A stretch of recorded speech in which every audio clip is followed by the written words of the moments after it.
Thanks, man. I'm sorry. I didn't know that I was not in here when that happened. Sorry about that. How's everybody today? That was very average. How's everybody today? Awesome. This has been, I got to tell you, I do a lot of speaking all over the world. I love what I do. I'm so blessed to do what I do. And whenever I get a gig from an agent or whatever, I kind of do some research and try to figure out what the organization is and everything. So when I got yours, I researched it a lot, and I was kind of like some of those weirdos in those focus groups. I promise you the title of my talk is not The Rise of Syphilis. That's not going to happen. But I kept seeing, what was it? LHD, right? That's an acronym. Because I like acronyms. I mean, LHD, everything was LHD. And to me, you know, I grew up in the 70s, that there was a drug. And I kept thinking, I'm like, what's Lucy gets high with diamonds or something. I knew there was something there.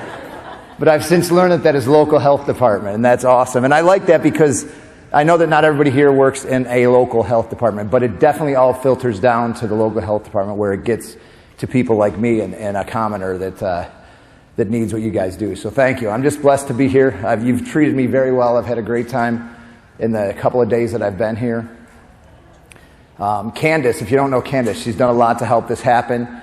She's also the timekeeper, and we got to let that go, man. Without a timekeeper, we would be starting at about 1 o'clock right now. So let's give Candace a round of applause for making sure that...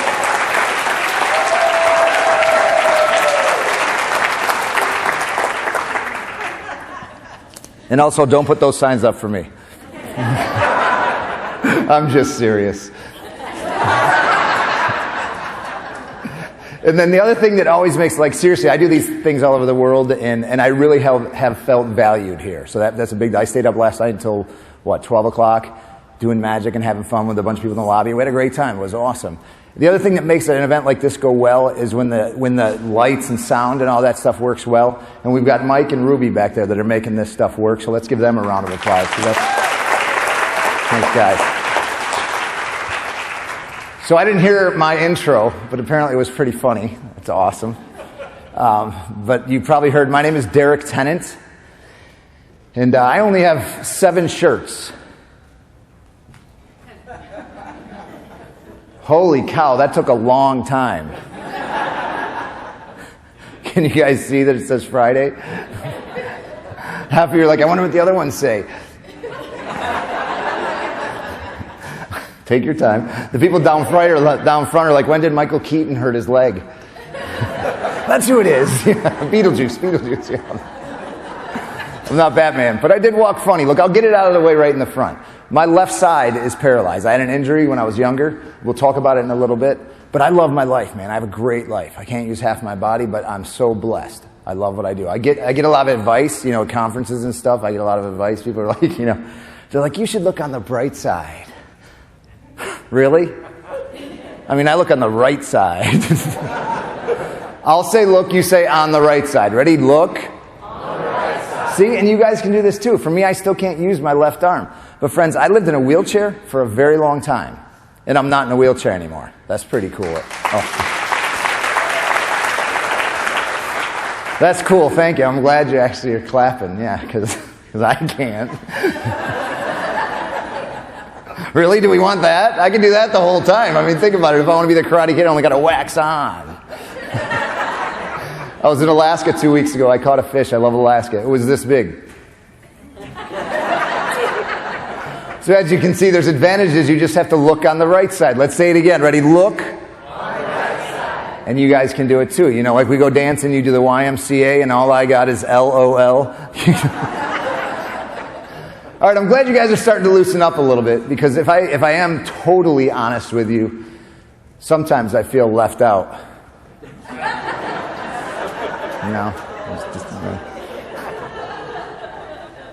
But I'm all right.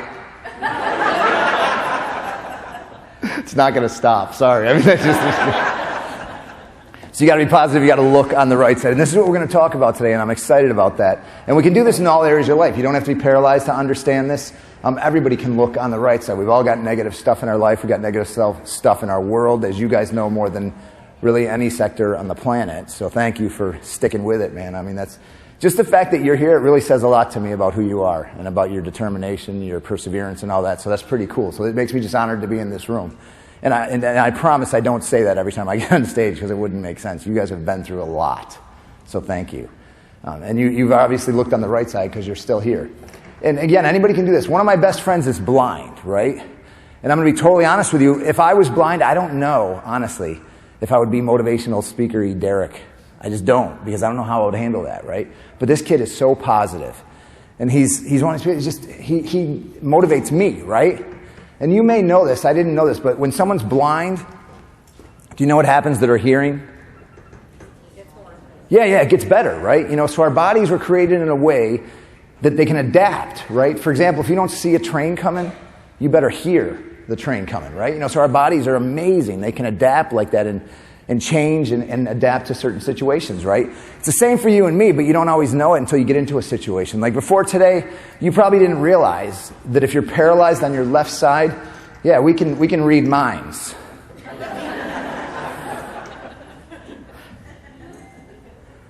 Like I can tell you guys don't believe me.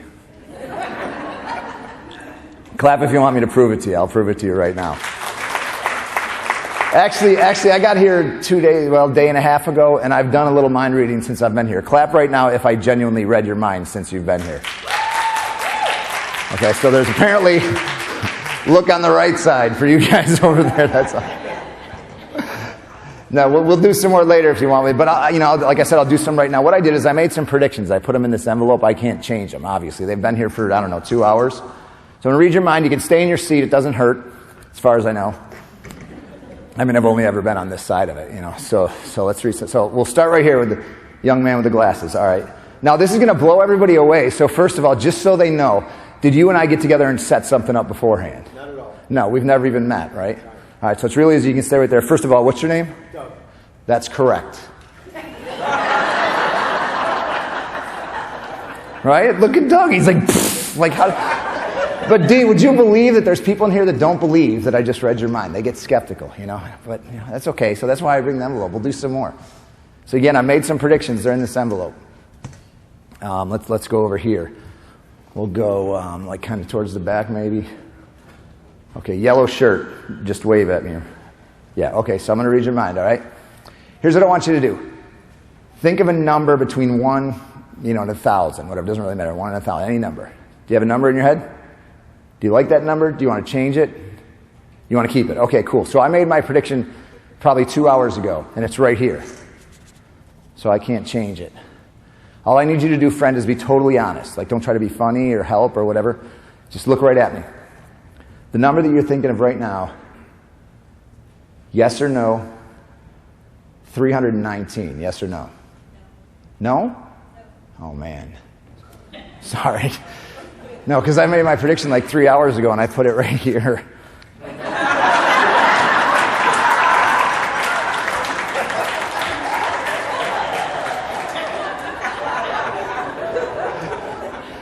Come on, I was right on. So now I'm like, now we got 2 people in this room that are like, that dude can read minds, right? But guess what? There's still skeptical people in here. And I get it. So let's move on. We'll go over to this side of the room. All right, let's go. Okay, right here, the blue blazer thing right here. Just wave at me, sweethearts. I know you're not going to wave at me? Right, there we go. Okay. It doesn't... Oh, is that not a blazer? I'm sorry. I don't... The blue sweater. A who? It's black. Oh, it's black? Okay, well, there you go. I'm also colorblind. Last night I got your color every time, though, right? You'll see what that means later. All right, so here's what we're going to do. I want you to think of somebody famous, okay? But when I say famous, I mean someone that's big-time famous. Like everybody in this room, doesn't matter how old they are, would know who you're thinking about. Like your favorite actor or, somebody big-time famous. Do you have someone in your mind right now? Yeah. Okay, so check this out. I have a photograph of the person she's about to say in the same envelope. So for the first time, friend, nice and loud, who is your famous person? Tom Cruise. Tom Cruise. Promise you we didn't set this up, but since 2 hours ago, there's been a picture right here of Tom Cruise when he was 3 months old.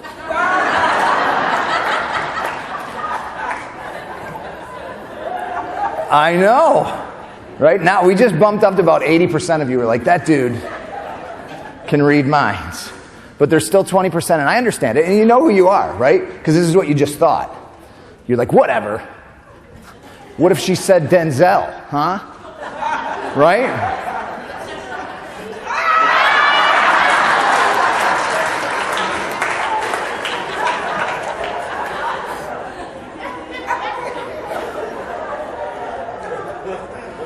Jackie Chan got it covered, man. Don't worry about it. Oh, don't encourage that. So you got to be positive. You got to look on the right side. This is what I try to do in all areas of my life, and I'm so blessed. And some of you are still confused about the shirt thing. That's okay. I not only do I have 7 shirts, friends, I only have 7 shirts. Everything in my life, I think the joke earlier that when I wasn't in here was about me being homeless. Everything I own is in a suitcase. I don't have a house. I don't have an apartment. This is by choice. I say I'm not homeless, I'm stuffless. And I'm not telling you need to be like that. This is just how it manifests for me. My motto is live simply, love wastefully. And this is how I believe you have joy in your life. My Instagram is 14 sleeves.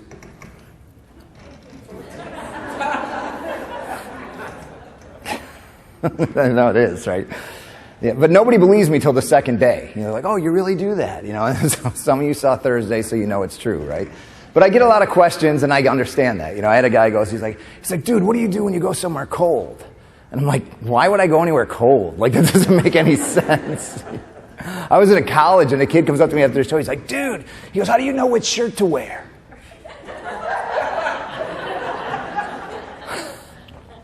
So I told him they were color-coded.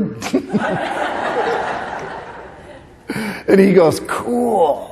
Like, I have no idea what he thought that meant. Like, that doesn't make any sense, but it worked. He thought that's cool, right? So I get a lot of questions, and there is, I'll be honest with you, some things I didn't think through. You know, I mean, because I just decided to do this. It's how I decided to live. For example, this is my only pair of jeans. And I'll admit that can get a little awkward at the laundromat. Oh, no. Now all the ladies in here are like, I wonder if his underwear says that too. Right? Yeah, no, that's stupid. My underwear says October, November, December. And I'm a dude, so they're reversible, right? You know, I only have 6 pair. You know, it's one suitcase, friends. I got to get it all in the one suitcase. So you got to live simply. That's what I do. I'm so blessed to live the life I do, friends, and I really want to encourage you. We can all look on the right side. And life is about stories, right? You know, life is full of stories. I'm going to share a little of my story, and I'm going to be here. I'll be the last one here today, hanging out. I'd love to talk and connect with you guys any way I can serve you in everything that you're doing. Thank you for what you do. I'd love to be a part of that. But I'm going to share a little of my story here today. Like, for example, like I wasn't born paralyzed, but I took that first COVID shot.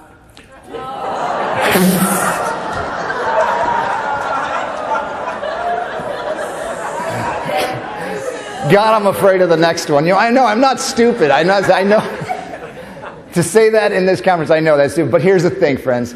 First of all, it's my favorite joke. That's a funny joke, right? You know, but wherever I tell it, doesn't matter where I tell it, there's a group of people, everybody in here, one of these applies to you. There's a group of people that love that joke so much, too much. And there's a group that hate that joke too much, right? We all fall into that. And here's what I want to suggest we do. We let that crap go, and we just love each other, right? It's okay to have different opinions, right? And to think differently than somebody else, that's okay. It doesn't have to change the way you treat other people. Does that make sense? Can I get an amen for that? So there you go. So that's what we can all do. You know, I know we all have different opinions. Okay, that's cool. That's what's beautiful about being human, right? You know, we can have different opinions. And we can look on the right side. Doesn't mean that your life is going to be easy if you just all of a sudden, because you look on the right side, like Derrick said, you know. Whatever, you know, but like my life's not easy. I'm not young anymore, and I'm still single. I mean, I don't have a wife, but I do have a better half. No? Can I just be honest and tell you I don't understand women clearly? I mean, I think God's greatest creation ever is the woman. I really believe every one of you is beautiful, and I mean that from the bottom of my heart. But you confuse me. Especially single women. Single women all say the same things, right? You know, they're just like, I just can't find Mr. Right. Really?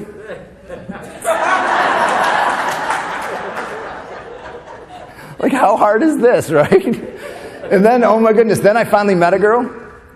Don't get excited. I met her on Tinder. No, stay with me. If I can do anything, I can swipe right, you know? I like everybody. She told me she had an hourglass figure. I didn't even know what that meant until she got there. She did. It was just a lot later than she thought it was.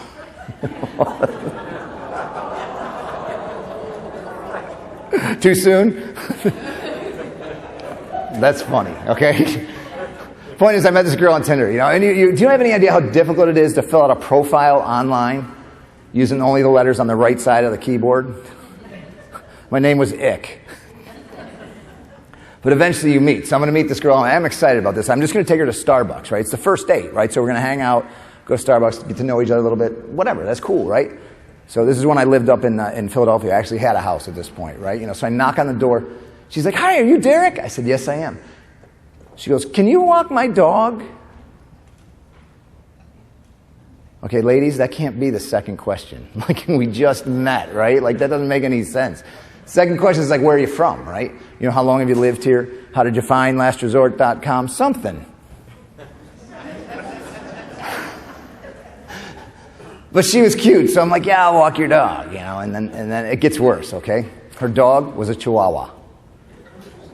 I don't know if I told you, but I grew up in New York, and it's not like written down anywhere, but a dude doesn't walk a Chihuahua. That's all I'm saying. But I said I would, now I'm committed, right? So it's me and Taco Bell. And as luck would have it, this is when I was in Philadelphia, right? I run into my buddy, right? I'm at this park, and he's walking his German Shepherd. So he's like, "Nice dog, Derrick." I'm like, "Shut up, man." You know, he's like, "No, where'd you get that? I like the bow," you know, whatever. And I'm like, and then he goes, "Hey, man, you want to grab a drink?" And I said, "Yeah, you know what, I need a drink. Let me get rid of this dog, and I'll be right back," right? So now these are the people I hang out with. My buddy goes, "Nah, man." He goes, "I do this all the time." I'm like, "What are you talking about?" So friends, he's got a German Shepherd, right, on a leash, and my man just throws on a pair of sunglasses. You think I'm kidding? He walks into this Irish pub with sunglasses and a German Shepherd on a leash. He bumps into a couple of things. They think he's blind, right? He orders a Bud Light, friends. They give it to him for free. I had no idea. Blind people get free alcohol in Pennsylvania. That's pretty cool, right? So I'm outside with Taco Bell, and I'm like, no way.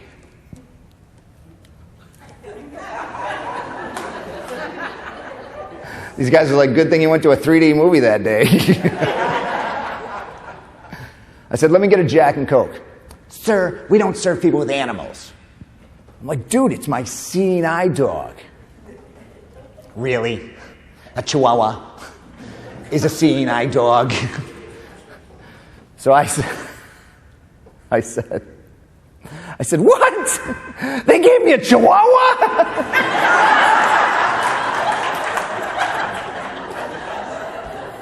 That's called looking on the right side. You see how that works?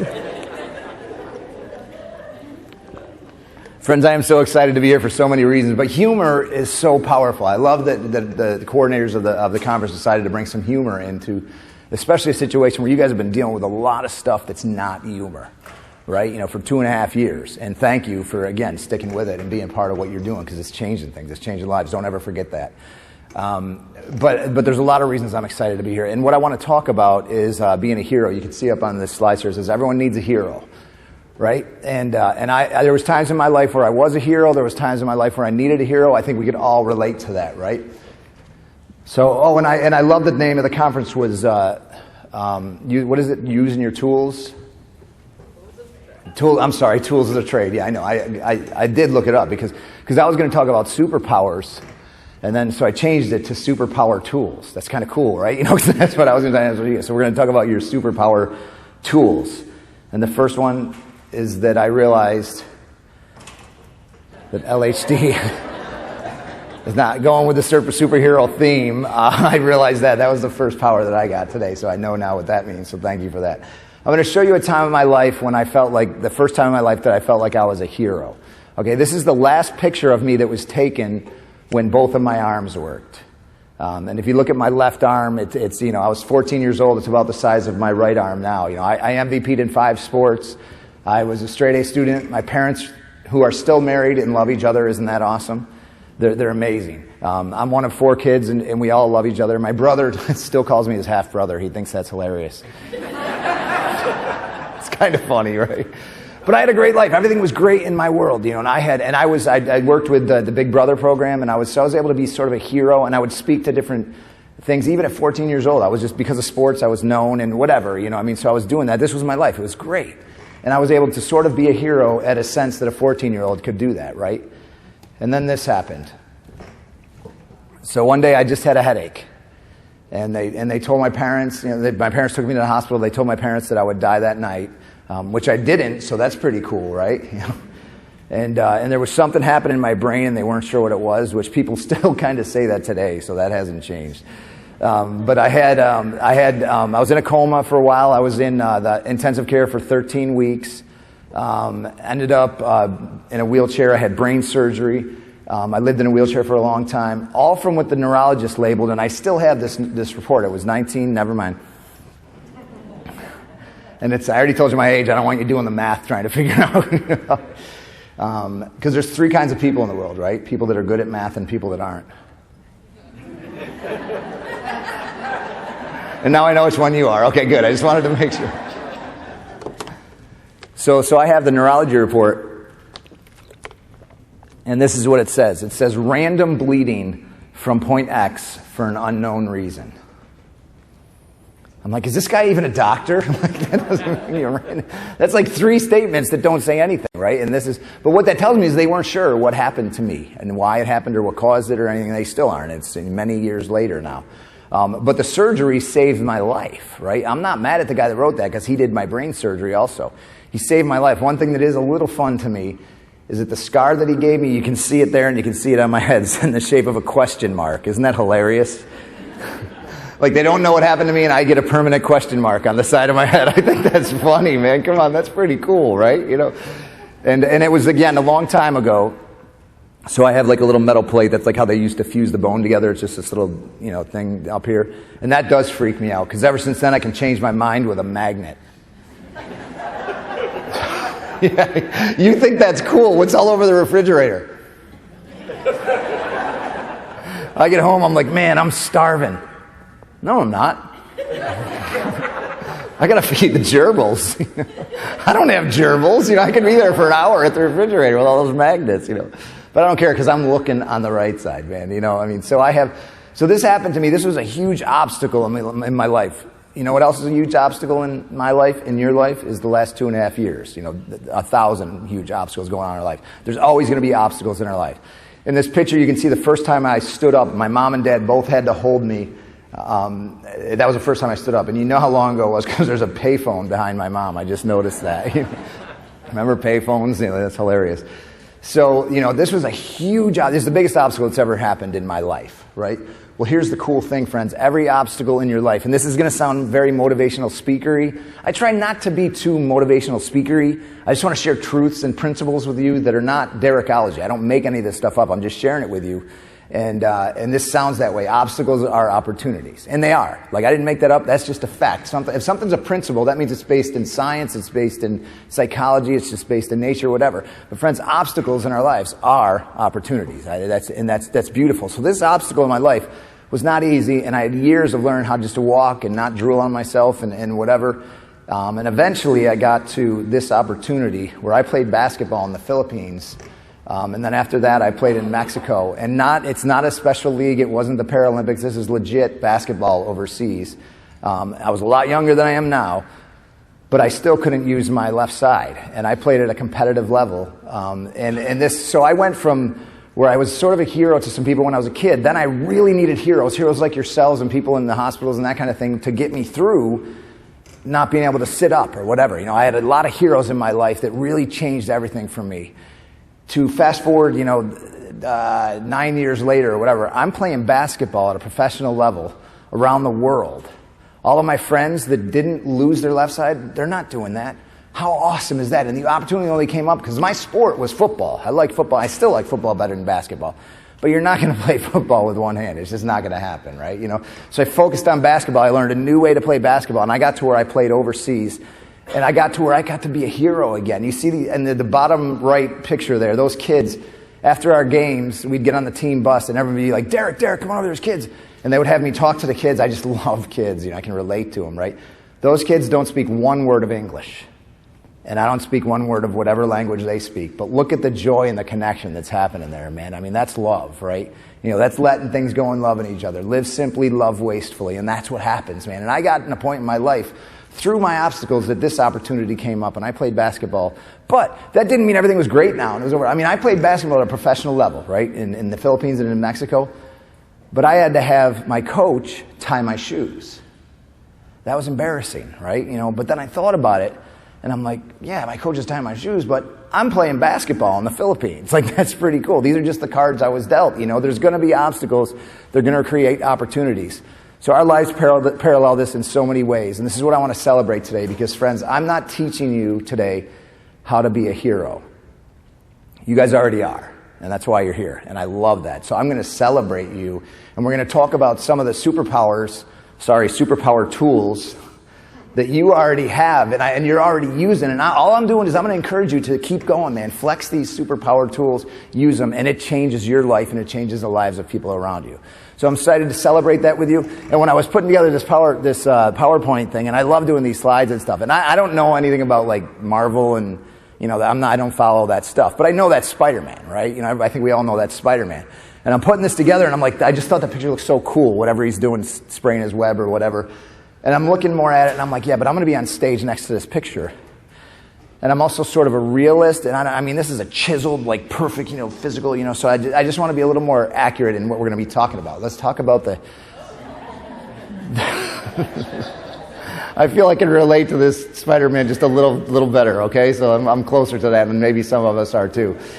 And that's not on you, that's on me, okay? So, friends, you are a public health hero. You are. I can't help you right now to be that because you already are. And the fact that you're here and you made it through what you made it through and you're still doing this, man, that says a lot about you. So thank you just for who you are and for what you're doing. So we're going to talk about your superpower tools. The first one is to leverage the obstacle, okay? You remember I said we're always going to have obstacles in our lives, right? There's always going to be obstacles. That's not going to change.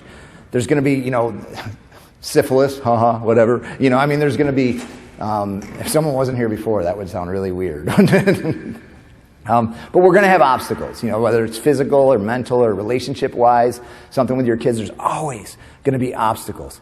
Here's the beautiful part, man. You can leverage that obstacle because it's an opportunity. If you think about a time in your life when you got stronger, when you got smarter, when you got better at something, when your relationship improved the most, or anything like that, any type of growth that you had, if you look back to that time, I'd be willing to bet that in the middle of that time from when you weren't to where you got better, there was something in there that if you had the opportunity, you would have got rid of it. Because it was an obstacle, it was a challenge, it was tough, it was hard, it wasn't what you chose. And it was something that was in your life, but it made you better, right? So here's an important point. That doesn't mean that you all of a sudden now you love obstacles in your life. No, I hate obstacles in my life. But I know that I have superpower tools to be able to leverage whatever this obstacle is that I'm going through right now. Like the stuff that you are going through and have been going through for 2 years are preparing you to help people that you wouldn't have been able to help before because you understand things that they maybe had to understand before and now you can relate to them, right? That's a huge superpower to be able to relate to someone, right? And you can't really do that unless you've experienced some of the toughness that someone else has experienced. Does that make sense? So that's sort of a silver lining of some of the challenges that we're going through. We can leverage the obstacle, and every obstacle this applies to, friends. Every single growing up, my family always had a saying, like my mom says, "What a wonderful opportunity." That's like a thing in our family, and we learned it as a kid, and I hated it. Like me and my siblings, like 7 years old, I wrecked my bike, and my tires jacked up, and I'm crying because I love this bike. And my mom says, she looks at me and I'm crying, and she goes, "Derrick, what a wonderful opportunity to learn how to fix a bike." What? Like, you're my mother. I don't even know what an opportunity is. Give me a tire, right? That's what I was thinking. But I started learning the principle of obstacles are opportunities in everything. All the negative that happens in our life is an opportunity for something. And I also believe in a God who has a sense of humor, which I think is awesome. If you don't, just look around. I'm just serious. Come on. So I go home for Thanksgiving when I can. My parents live in New York still, and so I don't know how many years ago it was. I get home, and my ma is the most amazing woman ever. Like literally, I love my ma. She's amazing, and she's calm, collected. She's got things in control, whatever, right? So I get home at Thanksgiving this one year, and I get to the kitchen, and my ma is in the kitchen. She's sweating, and she's sort of like freaking out, which is weird for me, right? And I go, Ma, what's going on? She's like, not now. She's like, Aunt Mary forgot the casserole, and I can't get the oven to do the thing. And she's sort of freaking out, right? And I'm standing there at the doorway, right? And I'm like, ding. I go, Ma, what a wonderful opportunity. She goes, not now, Derrick. And I said, that's how I felt when I was 7, right? It comes all the way around. Isn't that beautiful? But I learned the principles, and my mom would agree that in that time she was in an obstacle that was an opportunity, and it would turn into something awesome. And she probably has a great object lesson about it now. Friends, obstacles are opportunities. Every single obstacle in our life is an opportunity. I'm going to tell you a story that illustrates this. This kid, 11 years old, has a car accident, and he loses his left arm. It has to be amputated, right? And the kid wants to do sports. He was an athlete beforehand, and you know my story. Sports were such a big part of my life and my recovery and all that kind of stuff. Somebody tells this kid that he can do judo with one arm. I'm going to tell you, I don't know anything about judo. But this kid had a good attitude, which is so important. He had a good what? Attitude. I can't hear you. He had a good what? Attitude. One more time. A good what? Attitude. Friends, that, as you know, that changes everything. Everything. And the example you can be to the people that you're working with now, when you have a good attitude in the middle of this storm, wow, the power of that. This kid had a good attitude. Don't ever forget that. So he says, I'll take some judo lessons, whatever. You know, it's exercise, it's fun. And he starts taking these lessons, but the master teaches him one move over and over and over and over, the same move. And he's like, Master, how come I'm only learning one move? And the master says, trust me. Kid's like, all right, because he had a good attitude. So they're in this 5 months, and he's still only learning one move. And the master says, okay, we're going to put you in the state competition for judo. And the kid's like, come on, man, you know, I got 5 months. You've only taught me one move, and I have no left arm. And the master says the same thing. He just says, trust me. And again, the kid had a good attitude. He's like, you know what, it's a free trip. I'll meet some friends. You know, I'll get some exercise. I'll lose, but it'll be fun, right? So he had a good attitude, right? So he goes to this tournament, friends, and he wins the first round. He wins the second round. Nobody can figure it out, including him. He's like, Master, how has these kids have been doing it their whole lives? What does the master say? Same thing. He's like, trust me. Kid's scared. He's going into every match, and he keeps winning. He gets to the championship now. He's got to fight a kid now that's never lost. And he's scared. He goes, Master, this is cool, but have you seen this guy with his big 2 arms? I'm a little nervous, you know. And what does the master say? It's the same thing. He's like, trust me. And the kid goes in. It's the longest match of the whole tournament, and he wins, friends. Can you imagine the celebration? This trophy is bigger than him, the newspaper, the TV, everybody's going crazy, right? And when it's all said and done, he's just so overwhelmed, and it's just him and his master in the locker room, right? And he goes, Master, I don't get it, man. These kids have done it their whole life. Thank you. This is the best experience of my life, but I don't understand. How is this possible? You only taught me one move. I have no left arm. And the master looks at him, he says, son, I taught you that move for 2 reasons. Number 1, it is the most effective move in all of judo. And number 2, the only defense against that move is to grab your opponent's left arm.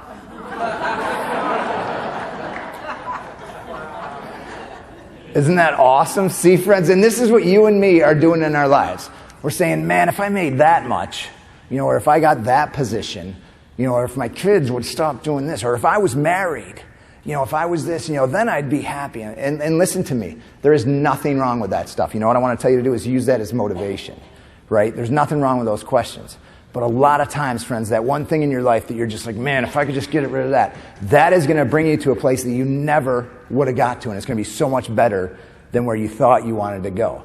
Man, these obstacles in our life, that kid would never have won 1 round of judo if he had another arm. Isn't that crazy? I mean, that's the way these obstacles work in our life. If we allow them to, and if we flex our superpower tool, right, of leveraging obstacles. That's what we all have an opportunity to do. And again, you guys are doing this. I'm just going to encourage you to keep doing it because it works and it changes things and it will continue to change things.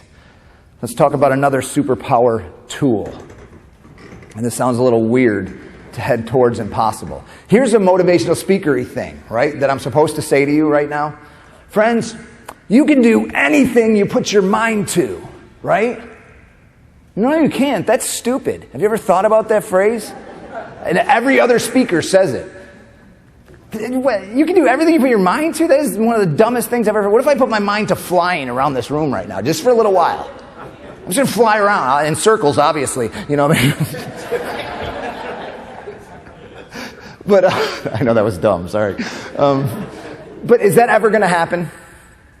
No. But wait, what if I really put my mind to it? Wait. What if I practice?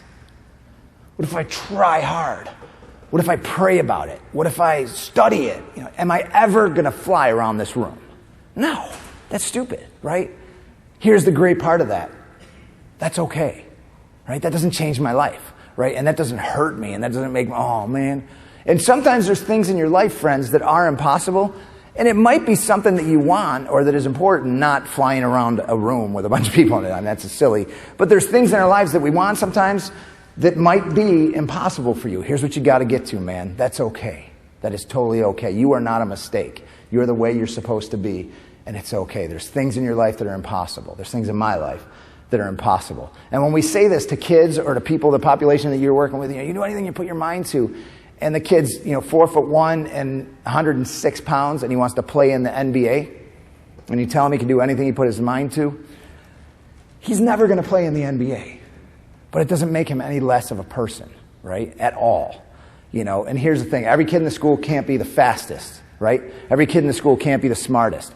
But every kid on the planet can be faster and can be smarter. So here's what I want to suggest we do. When you head towards impossible, instead of running away, oh, that's impossible, I can't do that.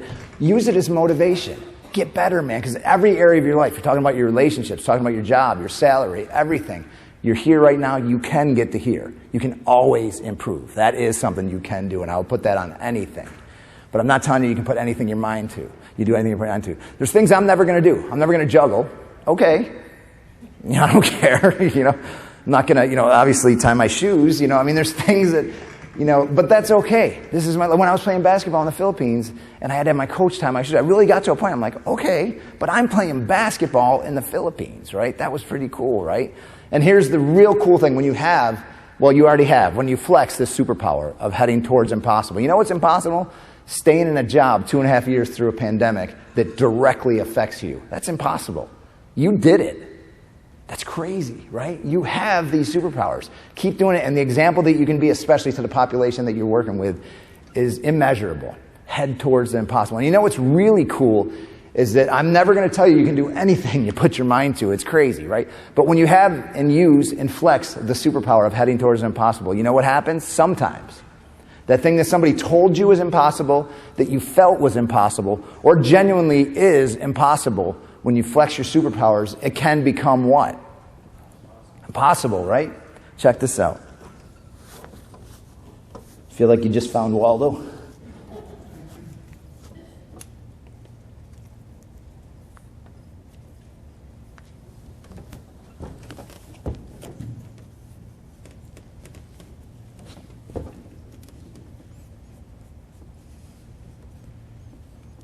And just for North Carolina, I'm going to do a double knot.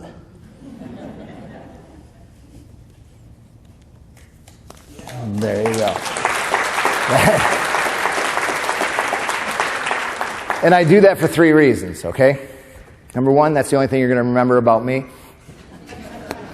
Who was your speaker? I don't know, but he tied his shoes with one hand.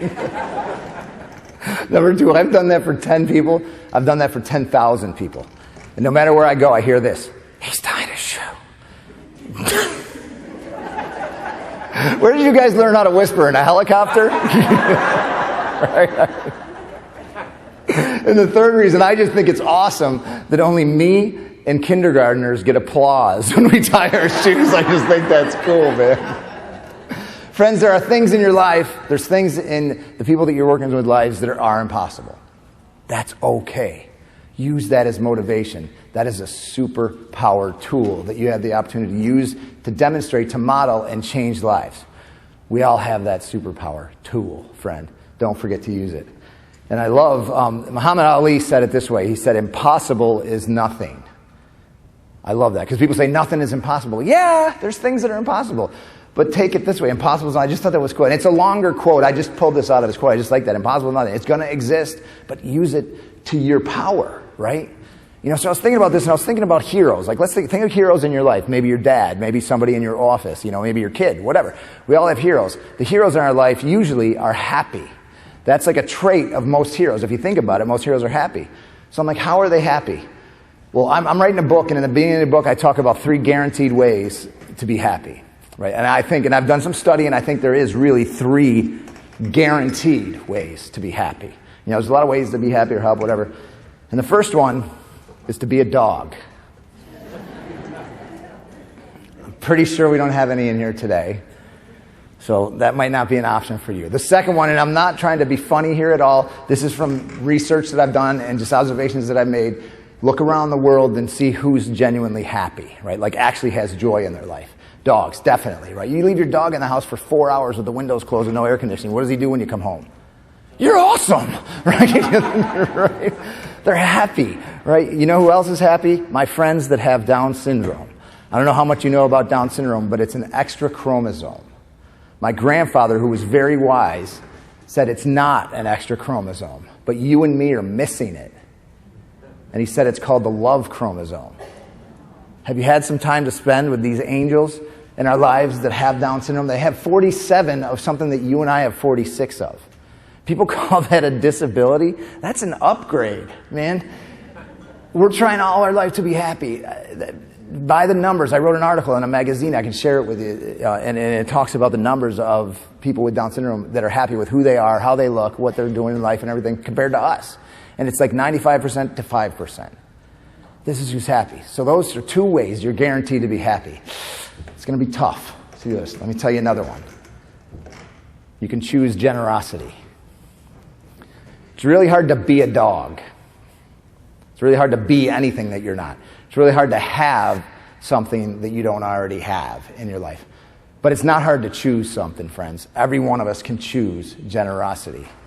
My book is called Selfish Generosity because I really believe the power of generosity, friends. If you get it, you're going to get so much out of it, and it's free to do. And you can do it every day, you can do it every hour, and you're going to get more out of it than you think you're ever helping somebody. That's just, again, studied, proven, it's a principle.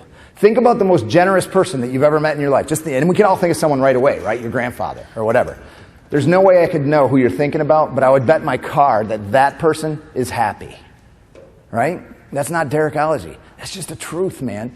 And when can you be generous? Right now. Anytime. It doesn't have to involve money. We can all be generous and choose generosity. It's a power, man. It's so powerful. I try to do this in my life. I'm not saying I do it every time. So we're going to call this superpower because I know you guys have been involved with distributing things. So I wanted to use a verb that kind of stuck out a little or whatever. No pun intended. But your superpower tool that you have, friends, is to distribute generosity, okay? Every one of us can do this, and it changes the world. Here's what I would suggest it does. It gives you joy. I'm not only suggesting, this is proven. When you're generous, it gives you joy. Clearly, it gives the recipient joy, and it can give the world joy. I'll tell you a story. I'm one of 4 kids. One of my sisters has 4 kids of her own, and she's amazing. She learned from my mom, so she's like super mom, right? She's like Mary Poppins. She's amazing. I love my sister Christy, right? So a couple times a year, I go down to, she lives in Atlanta, and I'll drive with her and the 4 kids up to New York so she can visit mom and dad because the plane tickets are expensive, right? Her husband can't take the time off of work. Uncle Derrick doesn't have a job, whatever. But I'm no martyr, man. I mean, this is like the best week of my year, right? So I don't know how many years ago it was, 6 years ago or something. We're doing this trip, and you put them in the car at 4 o'clock in the morning, right, in their pajamas, so they sleep for most, as much as you can. They start waking up in Virginia, and my sister, creative sister, is like, she's like, let's have a cereal picnic. And the kids are like, cereal picnic. They love cereal. And I was like, cereal picnic, this is going to be awesome, right? And we get to the next exit, and the only thing there is a Dollar General, right? And it's not one of the good ones. Whatever, you'll drive 15 minutes to get to the clean one, right? And the kids say, can we have Fruity Pebbles? I said, yes, I'm Uncle Derrick, we can have Fruity Pebbles. Does Dollar General have Fruity Pebbles? No, what do they have?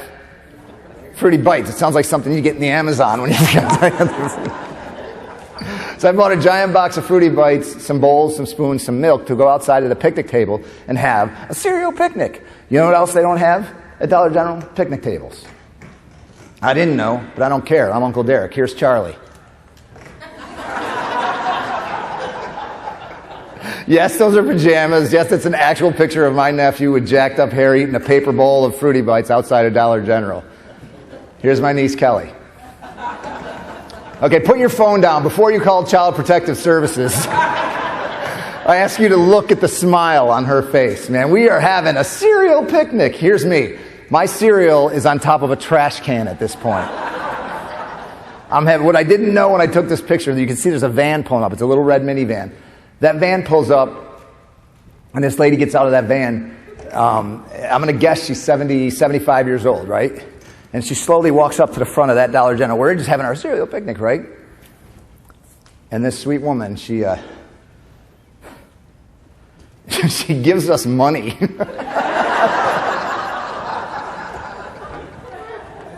Isn't that awesome? This angel of a woman. Come on, we're in our pajamas eating Fruity Bites outside of a Dollar General on a grocery cart. She goes up to my sweet sister, who I promise you has more money than this woman does. And she says 3 things, and that's all she said was 3 things. She puts money in my sister's hand, and she goes, "It's okay. I'm your friend. My name's Alice." What an angel, right? You know, and my sweet sister, who is amazing, and I promise you has more money than, she goes, "Oh, sweetie, thank you. But she tries to explain this, but this woman just thinks we're being humble, right? And she says those same 3 things, like 10, "It's okay. I'm your friend. My name's Alice." And I've vowed for the rest of my life I'm going to be a tribute to this woman. So let's say those 3 things together to honor Alice. Ready? Okay, here we go. It's okay. I'm your friend. My name's Alice. What an angel, right? You know, and my sister, you know. So I'm the big brother. I'm going to fix this. I'm going to go over there and tell her, "You are the best. But really, we're good. Thank you so much. You know, let me, whatever." I get within 5 feet, and milk is pouring out of my nose at this point. So needless to say, we kept the money.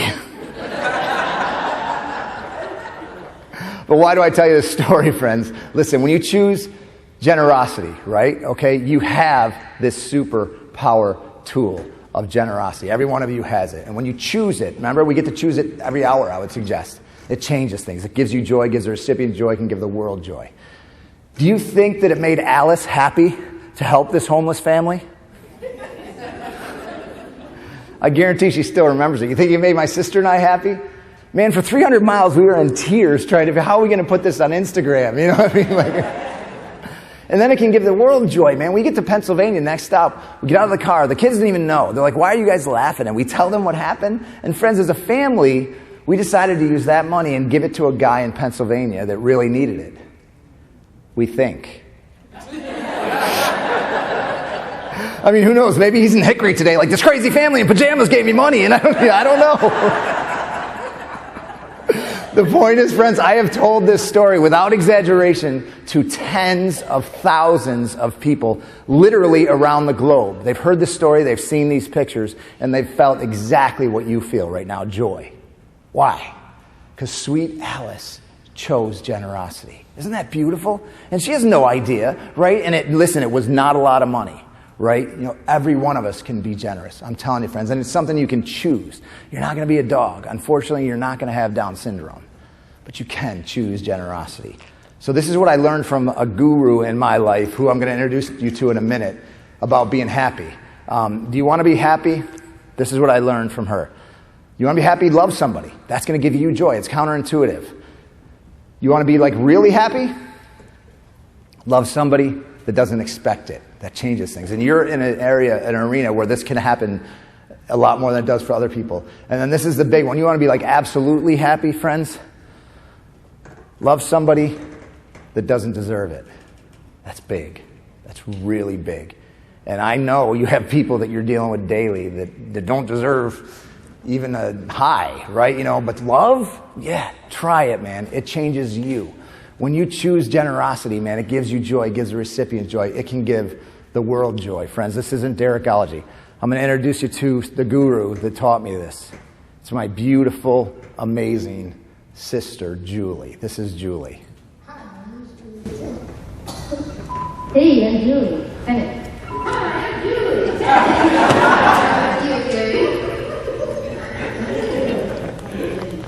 I'm Derrick Tennant, and I have Down syndrome, and I love my life.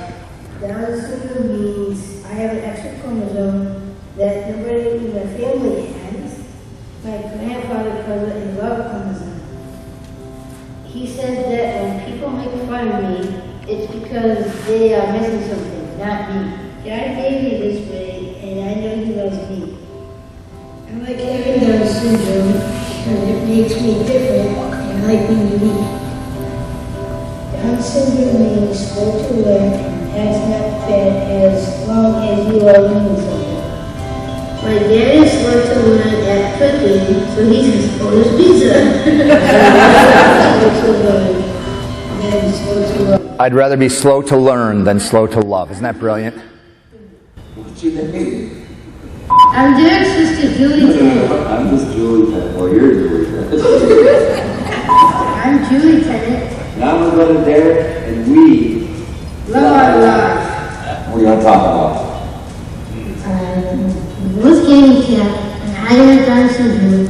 He's paralyzed, and both single.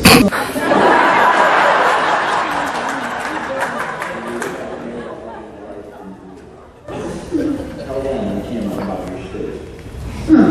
That's the statement I like to say is I love my life. So I thought I was make a shirt. It says I love my life, and stick figures with a ball. Julie knows how to love her life, man. She chooses generosity. You can clap for her. That's amazing. She is.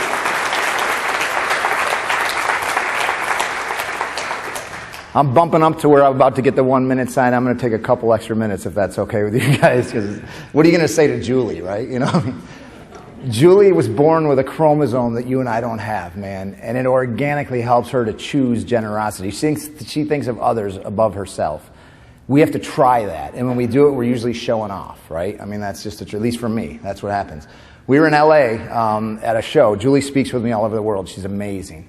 We were going to get pizza, and I said, and actually this picture was taken. Julie, for some reason, she finds hearts everywhere. She'd be like, look at that cloud, it looks like a heart. There's a stain on the ground, it looks like a heart. Everything's a heart. And I took 2 bites of a pizza at California Pizza Kitchen, and I set it back on the tray, and that happened. Isn't that awesome? That was totally unintended. And then I'm like, Julie, I found a heart. Look, it's, you know. So I just love that. I got to share that with her. But I asked Julie, I said, what's your favorite pizza? Because we were going to order pizza. And she goes, sausage. And then she thinks, and she goes, well, unless Mom's there, then it's mushroom. Because my mom likes mushrooms. That's deep, man. I mean, that's huge. Julie changes her favorite. She didn't say Mom's favorite is mushrooms. She said, if Mom's there, my favorite is mushrooms. Man, I want that. Julie changes things, man. She chooses generosity. We have an opportunity to do that. I'm going to tell you about 2 more heroes in my life. I'm going to try to do this quick. Dahlia changed my world. Ask me later, I'll tell you in depth more about Dahlia. This kid came into my life. God gave me 346 days with her, from the day that I met her to the day that she made heaven a better place. She had a cancer that wasn't curable, and she was amazing. And she taught me about this generosity thing more than anybody. Man, I mean, she was so spunky and funny in ways I'll tell you later. Ask me about it. But a week before she passed, she was in, I mean, and we had a good time. I took her to Disney World. There was times in that 346 days we did great stuff. But at the end, she was in so much pain. If you touched her, she just was quivering. And she was at Children's Healthcare of Atlanta. The whole hospital knew that Dahlia doesn't cry. And you know why she didn't cry? Because she knew that it made people sad. I don't understand that. I don't have that. I want it. And this is not, it sounds crazy, but it's true, and everybody in the hospital knew that. You can ask anybody, they'll still, I'm sure, remember this about Dahlia. So this day, it was a week before she passed, I'm at her hospital. I lived at the hospital with her. It's a long story, but I'm holding her hand, and the nurse comes in to access her port, and she's got tumors at this point all over her body, and she just touches her, and Dahlia's hand, she's squeezing my hand, and she's in so much pain, and her little lip is quivering. She's 5 years old, and she's not crying. She's doing everything she can do to not cry.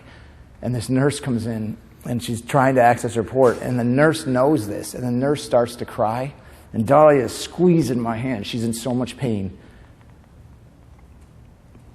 Dahlia lets go of my hand when the nurse starts to cry.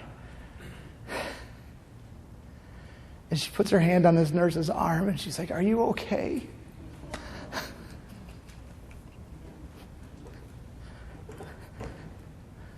We have the power to do that, man. You can choose generosity. You're not going to be a dog. You're not going to get to be Julie.